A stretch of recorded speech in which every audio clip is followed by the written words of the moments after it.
055 1111997.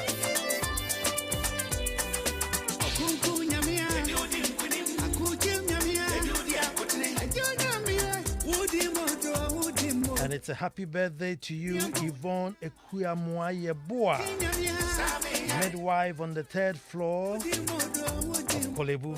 This is from your sister Elom Kujau, also Renee.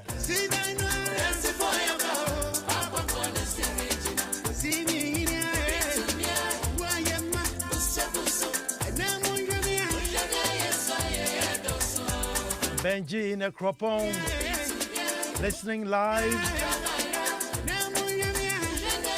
Atibri Doreen, I see you. Cecil Atube, I see you there.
The tales of hunting would always glorify the hunter.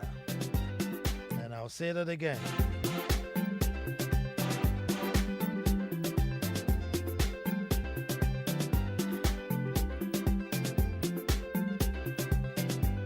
Well, folks, I said until the lions have their own historians, the tales of hunting will always glorify the hunter. Hello and welcome to the most opinionated hour on radio and the nation's thought-provoking hour. A very fine Monday evening to perform this all-important ritual. Well, I'm saying fine if you are in a crowd. I don't know, maybe it's there's a heavy downpour somewhere, but even that is still a blessing, isn't it? So a very fine Monday evening to perform this all-important ritual that brings great minds together. A ritual that fosters nation love and nation building. I am Nana Ansah Kwao IV, Chief of the Little Republic of Akwemu Edumasa, and I call this show That's My Opinion. Folks, it's only right here on Joy 99.7 FM. So every Monday, do make it a point to join us and, get inspired. Let's throw all the wisdom in a pot and juggle it up and see what comes out. Folks, our topic today is Dear IGP, Our topic today is Dear IGP, I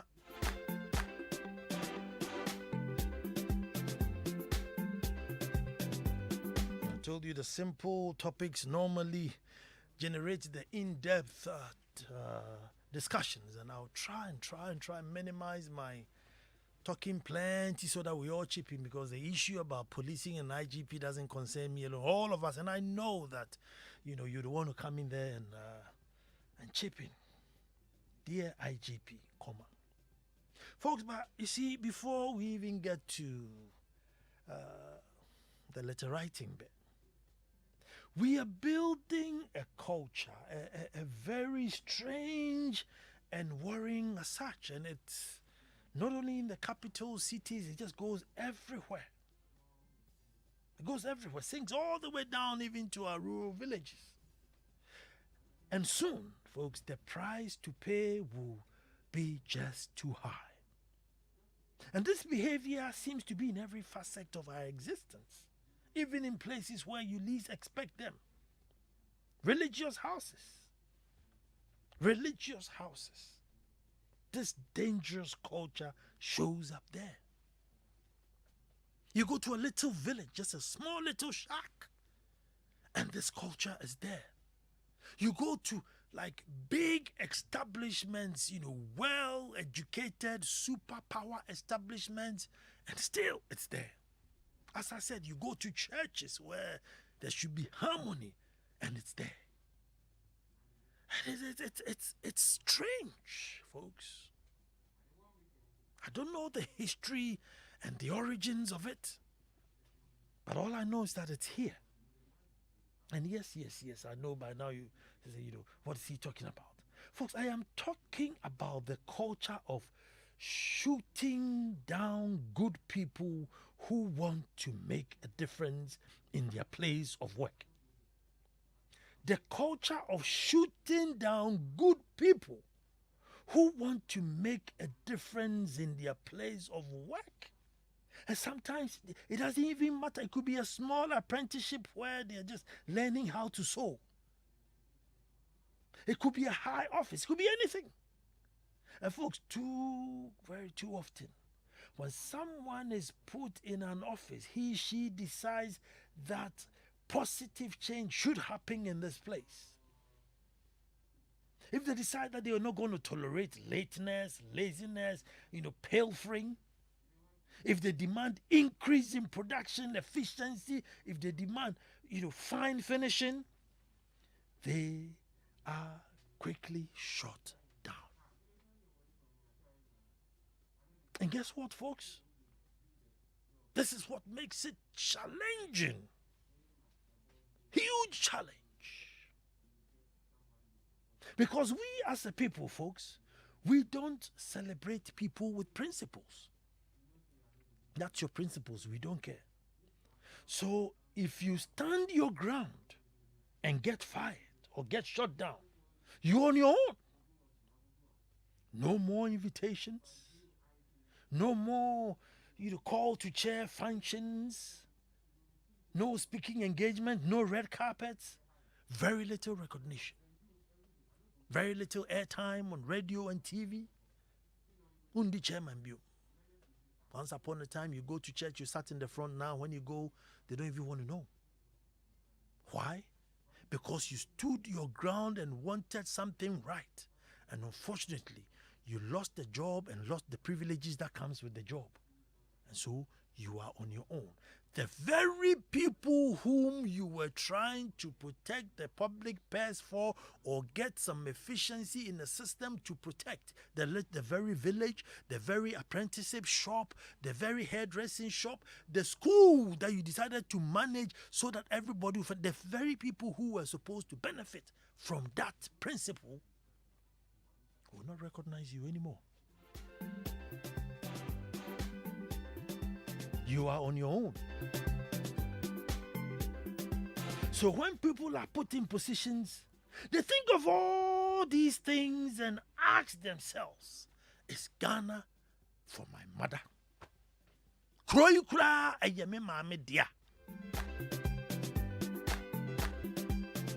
They ask themselves, is this shop for my mother? Is this building company for my father? So if I've come to do it right and the people don't want it right, and because of that I'm going to lose my job, my rent, my children's school fees, and live miserably and not be recognized by these same people that I was trying to protect, then is this company for my father?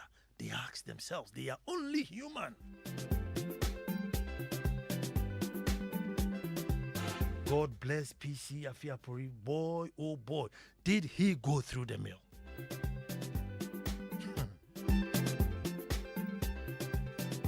Folks, when the announcement of Dr. George Akuffo Dampare was made, I mean, it was met with euphoria.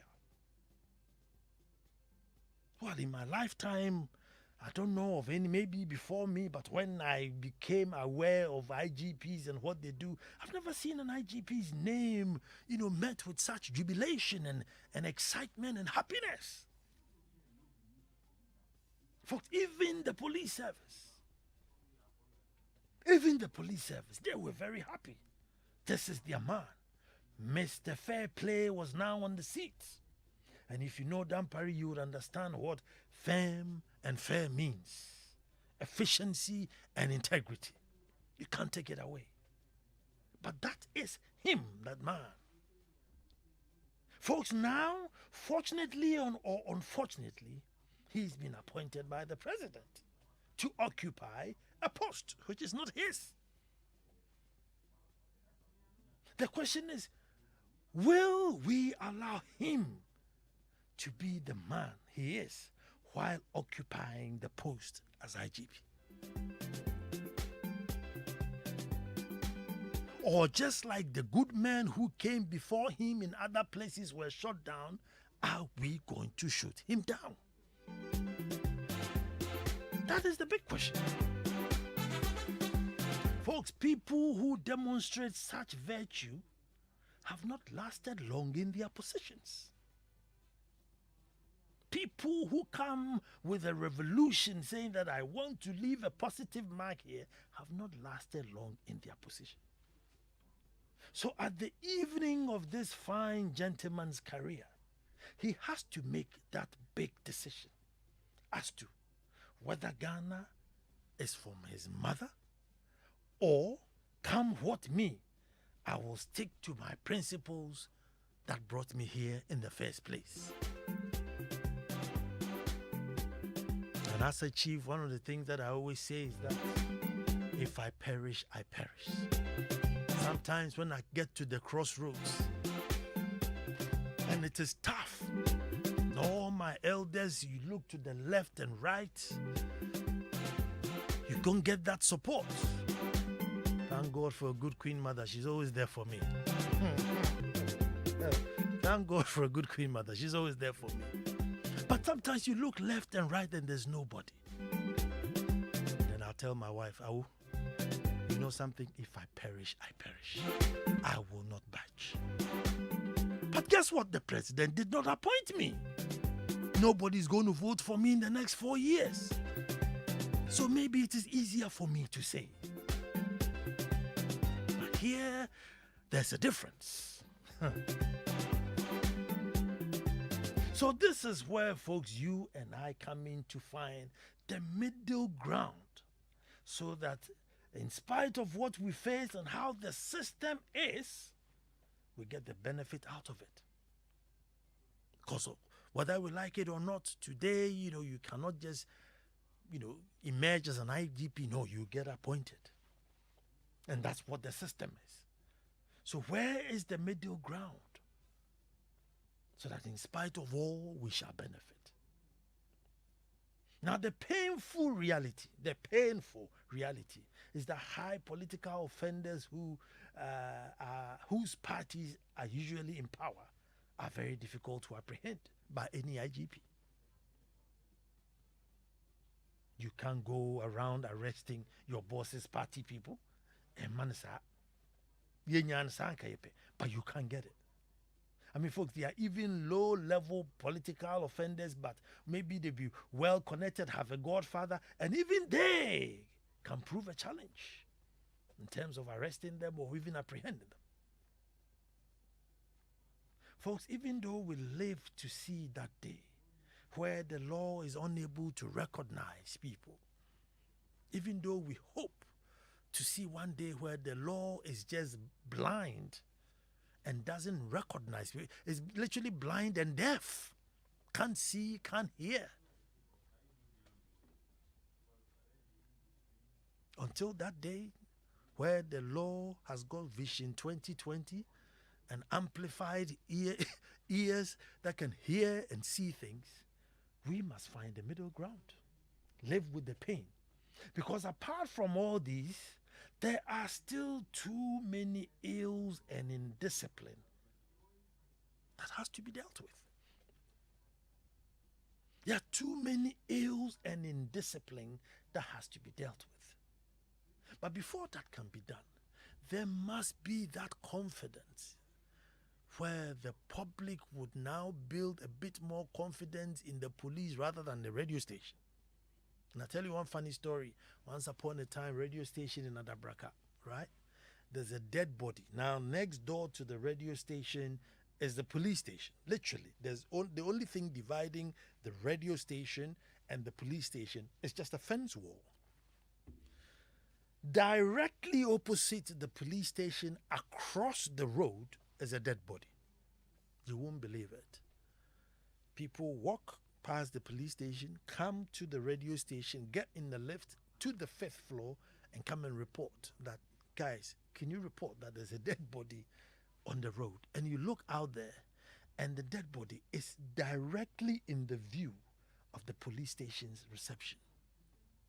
I mean, the guy is already dead. It just tells you the level of, I don't know whether mistrust or whether just the comfort of people going to the media rather than to the police. So that's a huge challenge where they have to build that confidence that we will now be happy to report issues to the police without the fear of being pointed out that, hey, Ansah Kwao was the one that came to report you. Because for that fear, everybody says, well, at the end of the day, the guy is a thief. He leaves home and goes to Accra to go and steal and come. He's not stealing anything from me. So if I am now going to go and report, and then I'm going to be in trouble, I might as well just keep quiet. If one day the people in Accra catches him, so be it. If not, I am free. But policing cannot be effective if we are thinking like that.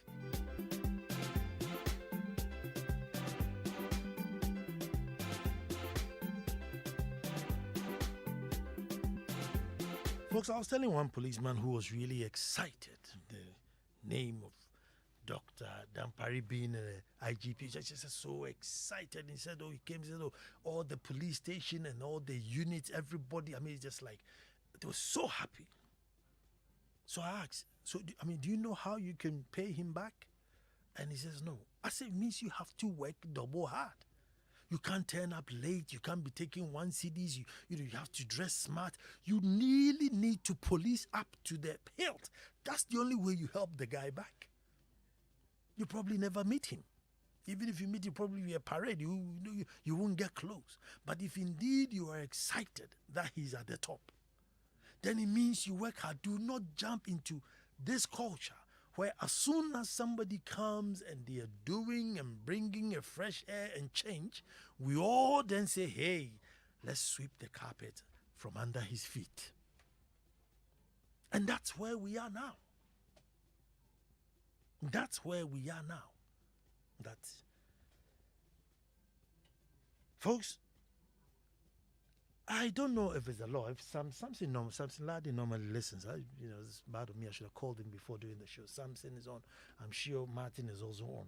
But can the IGP propose something to Parliament where, they can make money out of offenders? Because I know the police is always struggling with cars, with mobility, and they need equipment. Here we are also breaking every single law in the book. Could there be a situation where some fining, to fund the police? Could there be that situation where we can fine? Now, those of you who are old timers would know Mr. Orlando Biter. Now, he just called me and says, Nana, people are walking around not wearing masks. And there's a law to say, listen, it's, once you get convicted, it's like 5,000 Ghana cedis, which should be really deter people.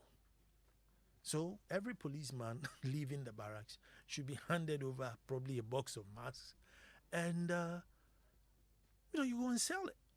I don't know, maybe you have a printed, I bought a mask from the police or something, some unique feature. And then it's 10 cedis instead of the usual 1 CD. And he's saying that if you stop 2-3 people and they have to pay 10 cedis to buy a mask to wear, when people are leaving home, they will wear a mask and stop us from getting COVID. But then he extends. Those driving at the head of the soldier, the sides of the road, those driving too fast. There are just so many laws being broken blatantly in our face. And I think if there's a way in which you can find these people to fund the police, it should be better. Why not? But the goodwill that Mr. Dampari has received, I have a strong feeling that it is a good time to start a reasonable level of enforcement. I don't believe we can take 100% enforcement. No. We are not cut out like that. They will start a war. But I think a reasonable level of enforcement, because once you start one and just one works, you're able to just move to 2 to 3. By the time people know you are enforcing 10, 20 laws, nobody knew how you started it. So maybe, dear IGP, come with the goodwill that you have received and the joy for people seeing that you are the IGP, it is time to start enforcement. Folks, our roads have become a war zone. Our roads have become a battleground. And I am telling you that if you check all statistics, some battlegrounds, Afghanistan, all this chaos going, they don't kill people there as we are doing on our roads. It is more dangerous on our roads than it is to be deployed into war zones. And that definitely cannot be acceptable. The young, the old just being massacred on the road. It's a battleground. The smallest journeys, just 60-kilometer journey, 30, 80. I mean, as for 200-300-kilometer journey, you just can't wake up and do it. No. You have to wake up and pray and think about it and plan just to do 300 kilometers. That's literally a journey to work and back in an ideal situation. For us, you can't just get up and say, okay, but Cape Coast. You have to plan, think, pray, fast, just so that you can just drive to Cape Coast, Takoradi and back. But these are journeys that could have been done, just like that. So, I am saying, now that you have come, and there's a lot of goodwill, I think you can start some level of enforcement. And then gradually, for all you know, a great percentage of the laws will be enforced. Because now we got your back. My list is many, but I know so is yours. 0302216541.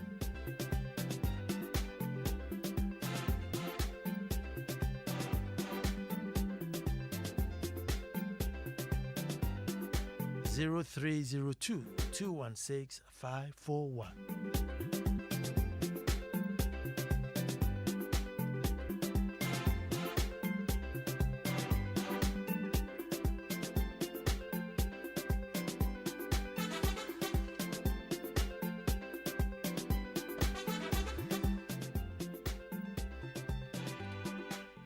Good evening, and who's talking to me? Nana Kwesi, let me hear you. Look, you have brilliant. You said something nice. The police should have a way of making money to fund them.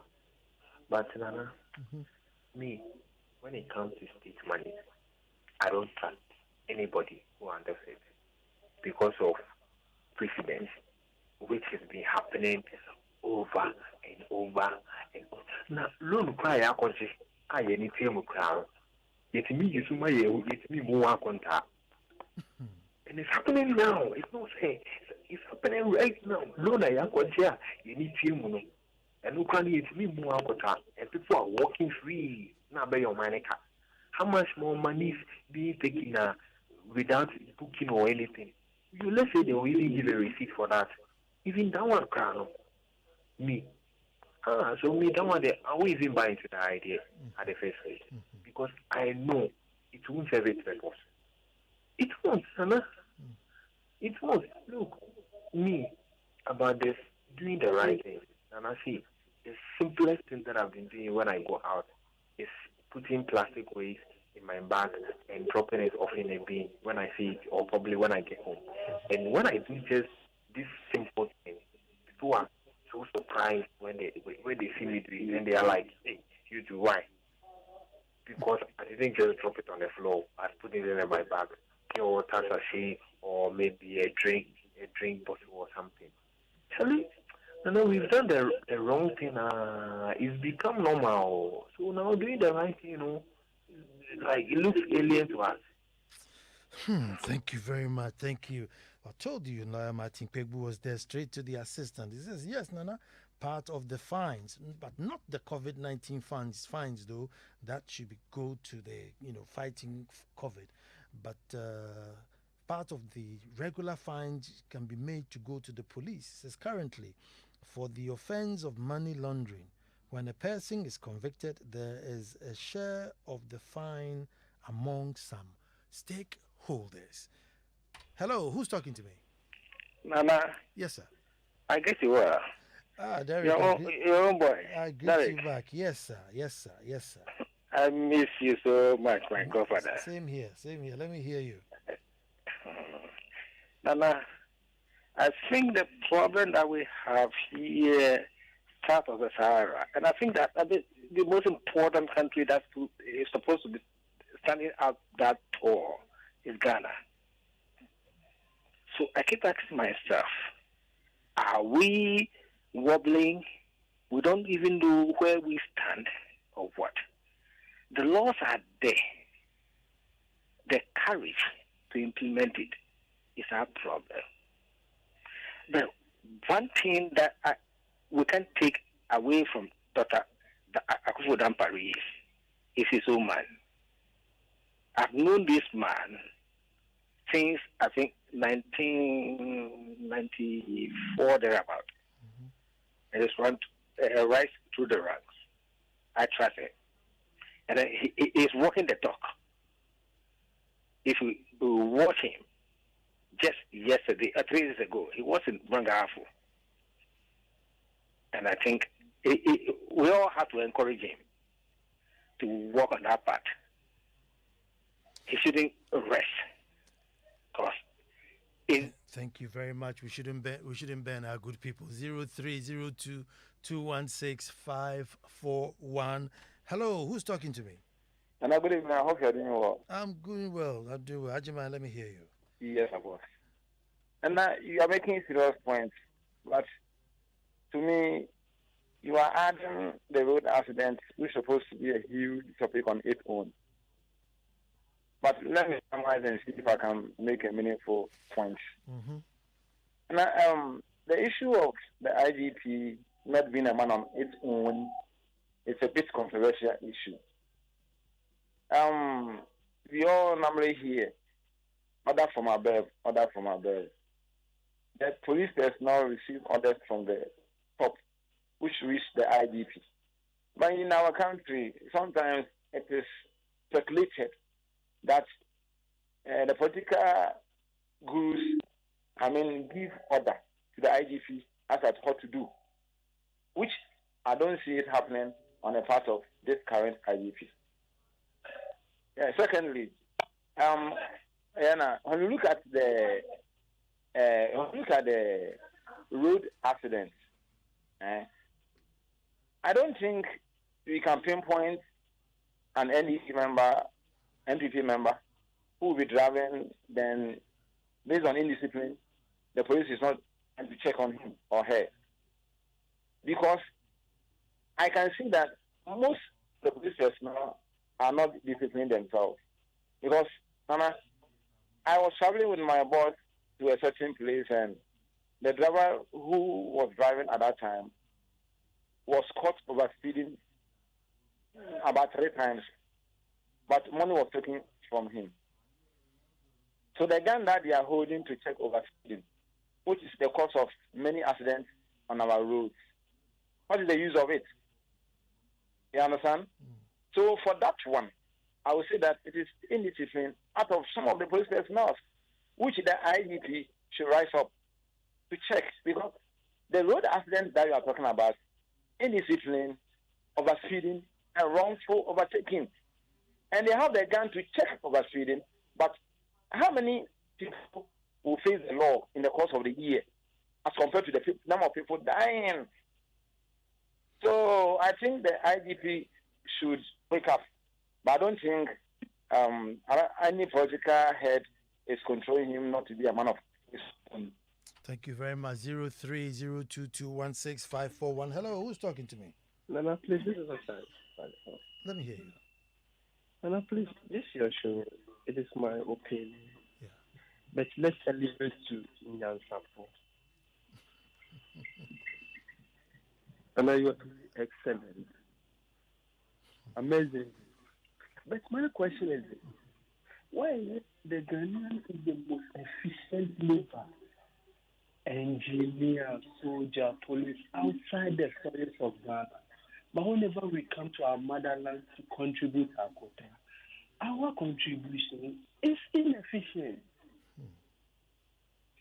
Have you please thought of this?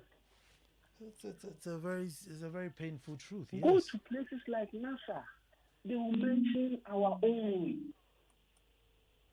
Go to places like fiber optic development, mention Dr. Mensa. But whenever they come to Ghana to contribute, their contribution, you can't measure. If you go to those days, policing, military, peacekeeping, those who went to places like the Congo, Burma, Captain Chikata, Nidoho, look at how they distinguish themselves. And when they came to Ghana, and look at what they did to us. Why is it that the Ghanaian is always efficient and potent outside? I think we need a commission of inquiry to dig into this. Talking of the IGP, academically, Dr. Dampare is excellent. Personal development, the man is there. But the office and the appointment and the appointing authority, conferring the appointing on him, we don't know. There will be a spirit to paralyze his potency and efficiency. Recently, I don't know if we are going back to medieval age or I don't know. He announced that they are going to use horses on patrol in the street of Accra. And I asked Google when it was horses were introduced in policing and patrolling. They took me back to 1620. The congested roads of Accra. How are we going to feed this animal?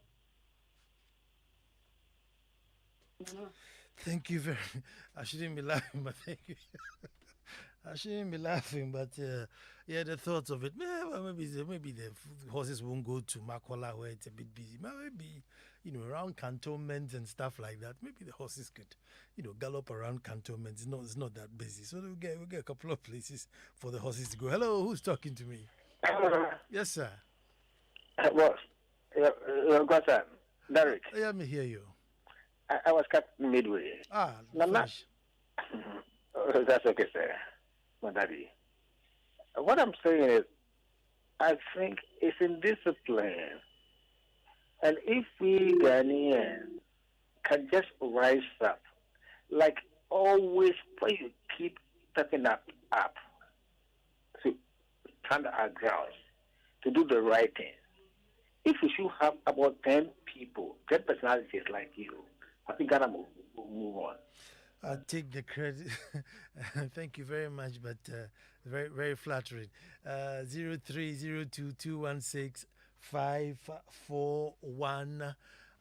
We are talking about the culture of shooting people down when you want to bring like fresh air or revolution or change. I mean, I don't even want to say change because that's change there is too scary. Too scary. Change there. We don't want change. If I change, you don't change. But people who want to shake the system up a bit. And I'm saying, no matter where it is, you face so much challenges. Hello, who's talking to me? Hello, Nana. Good evening. Good evening. Yeah, Nana, I think you are doing a very great job, and God continue to bless you. Thank you. So that you always come on radio to, let us know the positives of things that we can do. But then I also think that I think our politicians and then those in high authority in this nation, I think they should be at a point to listen to you. In any case, I think you always make a good choice and make good sound. And I think they should keep listening to you. Thank you, Nana. Well, thank you very much too. 0302216541. Folks, this attitude, I don't know, maybe I have to do a research. I don't know whether it's because of how we are brought up or how we are schooled, but, we get very aggressive when you get a boss, a supervisor who wants things done right. You've heard it so many times. It's Ghana for you, Shipon, Bononi, every time. So one minute we are happy that, this guy is principled person. He's coming into that place. He gets in there and he's punched left, right. And I'm saying the dangerous thing is once they've lost their position, the same people who glorified him, who would have benefited from his good principles, don't mind him again. And if this person is a family man and has children and man must survive, he asks himself, say, is it for my mother? Hello, who's talking to me? Hello. Hello. Yeah, I would like to contribute to the program. Okay, who am I talking to? Comfort from Barry. Let me hear you. Sometimes it's difficult to tell a family member that you are wrong. Take, for instance, somebody whose brother was insulting the wife, and that lady went and reported the brother to the police. The police was invited him. And their mother got furious. So how can you do that to her? But and then the lady said that once she married somebody's daughter, should we stay for her for the worst thing to happen? It won't happen. And that lady became an outcast to the family. So things like this, it's very difficult for people to stand their ground. If you want to be an outcast, then you can stand your ground, and then the world will be better for us. Thank you very much. That's the reality I'm talking about, folks. That's the reality I'm talking about. And I'm saying that even, once you stood your ground and you've been kicked out, and I don't know, I saw a crime for chairman. Yeah, harvest committee, harvest, the same person who was always getting invitation to be speaker here, chairman here, special guest here. No, they don't want to know anymore. Hello, who's talking to me? Hello, Nana. Hi. Good evening. Good evening. It's a very interesting topic. I don't know, but I've always made this point that we have the laws and everything to make this country work. It's just implementation that's left. And to do this, it means that the people of this country will be uncomfortable for a while to make things right. And that is the truth. Now, the thing is, should we get a leader, let me say a president, who is that serious, and this seriousness will be channeled through down to the last person that will make everything work. And when the shouting starts, you are taking away our food, you are doing this, you are doing that, he will stand his ground and say that, look, we are making this work. And let's say 3 to 4 years' time, we realize that, so now we are beginning to get comfortable with the change, and everything is working fine. Now we are seeing the changes and all. That is only when we will know that we are going somewhere. But, Nana, so that happens. This country, Ghana, Nana, because the leader who is supposed to make sure that some of these things happen, or no, he's thinking about the next election. So the moment I'm off being hey, then whatever it is that will happen, just like you said, the one who is trying to make something work, bring a little bit of change, suddenly what do you think happens? Because people will be demonstrating, we won't vote for you in the next election. And whoever it is or wherever it is that will come from, the person will stop. So we need, I've always said, Nana, so we get a leader who will say, me, whether you vote for me the next election or not, I'm making the system work. Ghana, 50 years will come, it will still be the same. Thank you. Thank you very much. I want to agree with you. That somebody must put their foot down somewhere and make that great start. I'm telling you, it was a Herculean task. Herculean task. But you see, even though I've started with the office of the IGP and everything, but listen, you go to little villages. Small committees, and you just take one committee head who wants everything to be right. Straight. We start attacking the person. And you find it very bizarre because, sometimes the change that is coming will actually benefit the same people who are trying to shoot him down. That's the really bizarre thing about this attitude that we have adopted. That's the really bizarre thing. And sometimes, even though maybe the people who will be on the attack will be in the minority, they seem to be the loudest. And all too often, they win. And when they win, we in the majority who were not able to defend the person enough don't give that guy recognition or the woman recognition anymore. You're gone, dead. We don't have time for you anymore. And everybody wants a bit of recognition in this world. Everybody wants a bit of recognition in this world. Everybody wants to survive. Most people in their adult life would have school fees, family responsibilities. They have to fund it. They have to pay for it. So they are now thinking, do I sit on my principles and go home and be forgotten about? Or do I bin these principles, bury it somewhere and Charlie, just live and get a comfortable retirement? Because after all, Ghana is not for my mother. Hello, who's talking to me? And my name is Kwame. Kwame, let me hear you. And I think we as a people, we are not interested in law enforcement. So that it inconveniences us. So we are always looking for a scapegoat or some way out of it. Let's assume that you are traveling to Kumasi and you overspeed and you are stopped at Nkoko and you are given a ticket to go to court in Nkoko. You stay in Accra. What will you do? Will you be traveling up to Nkoko for court cases? It's very difficult. You give your 10 CDs and just be done with it. Exactly.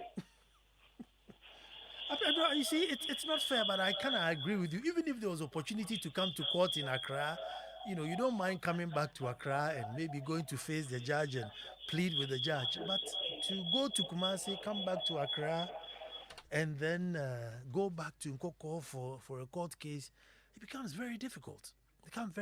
So again, Mr. IGP, if there's a way in which you can let people face, their crimes or in their jurisdiction where they live, maybe that too would reduce it. But this one is off the record or off the beat, but it looks like a plea. So let me read it. Nana, please, on behalf of the residents of Temai, Abukobi, I want to plead with Mr. Nana Akufo-Addo, the president of Ghana, that our roads have become so bad. It's about 10 kilometers long. Please, we are begging him to come and construct it for us now. The rains are falling and we use nearly 30 minutes to get to our homes from Oyarifa. Please, Nana, we are begging from one king to another king for us. Makosby Anthony, a resident of Temai, Abokobi. I'm sure the people of Gulf City will say, hey, now they all can't Temai for there. Don't you know you live in Gulf City?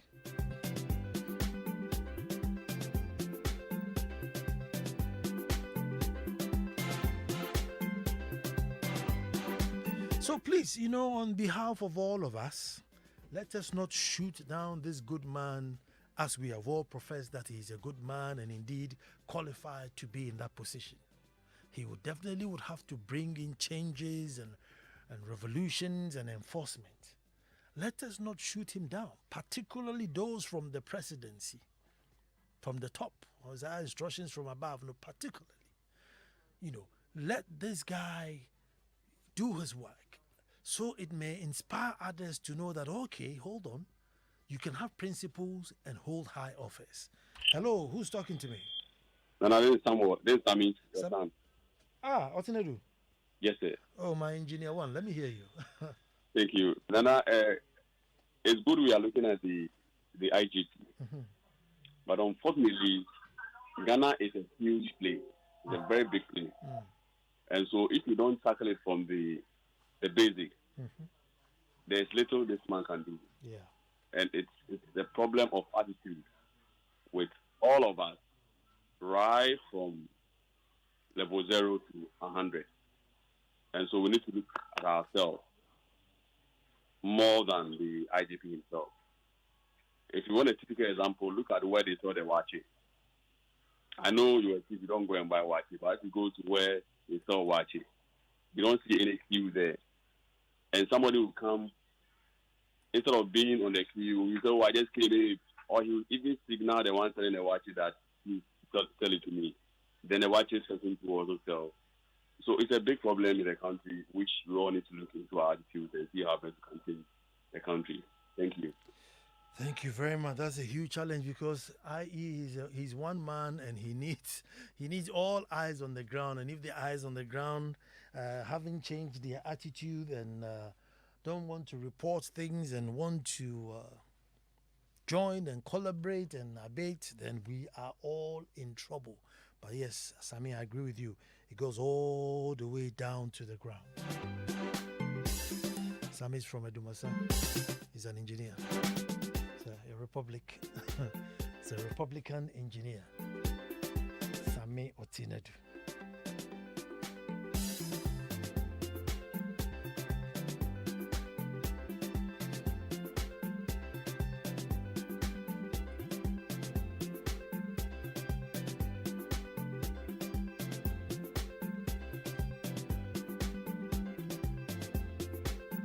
Good evening, Nana.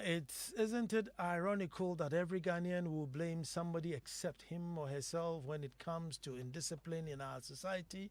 Law enforcers are part of us, and until we all admit our shortfalls, we will continue to kill ourselves on our single-lane roads. Evans Okran, Brenu Achianim. Brenu Achianim. Evans Okran in Brenu Achianim. Evans, good evening.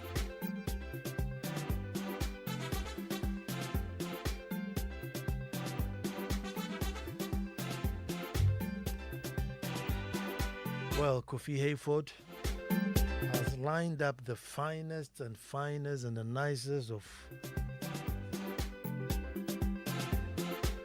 heavenly music. Ones that will bring you home and think, no, we really need to pray for our nation. Marcel Akpagba is here, senior journalist to give you the news bulletin. We don't take you lightly at all. This way, baby, I can remember intern. No, not us. Maxwell Akpagba himself to give you the news bulletin. Don't you even touch that dial. Sure. What are you talking about? Folks, I am Nana Ansah Kwao IV, Chief of the Little Republic of Akwemu Edumasa.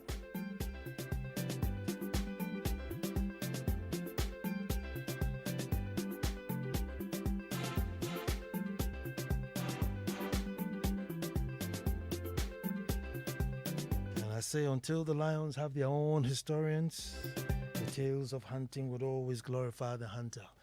God willing, Monday we'll be back to do this all over again. Abe Kusan Kofi was on the ones and twos.